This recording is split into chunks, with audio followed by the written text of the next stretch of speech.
3 हर हर महादेव। ये क्या हो गया? चलिए भैया साहब तो पत्नी के लिए लिए हैं 4 चक्का गाड़ी और ऑलरेडी एक और बुलेट उनके पास में है, शायद गौरव भैया के पास में। मतलब 2 4 चक्का गाड़ी और एक बुलेट है। अब बताइए गौरव भैया क्या एकदम मज़ा में है ना 4 चक्का गाड़ी खरीद के 2 3 1 हर हर महादेव।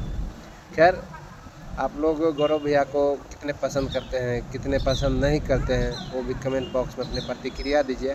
और गौरव भैया जो गाड़ी खरीदे हैं नया क्या मतलब आपके दिमाग में क्या बात चल रहा है, खरीदना चाहिए या नहीं खरीदना चाहिए, वो सभी आपको कमेंट बॉक्स में प्रतिक्रिया देना ज़रूरी है भाई। क्योंकि गौरव भैया मतलब मैथिली इंडस्ट्री में क्या है कि अपने दम पे जो पहचान बनाने वाले होते हैं ना अपने दम पे पहचान वो बनाए हैं। ठीक है, ऐसा कोई कलाकार नहीं है कि पहचान जैसे कि मैं चलिए कुछ अलग ही गौरव भैया रहते हैं मैथिली इंडस्ट्री से। ठीक है ना, फिलहाल वीडियो को यहीं समाप्त करेंगे भाई, धन्यवाद।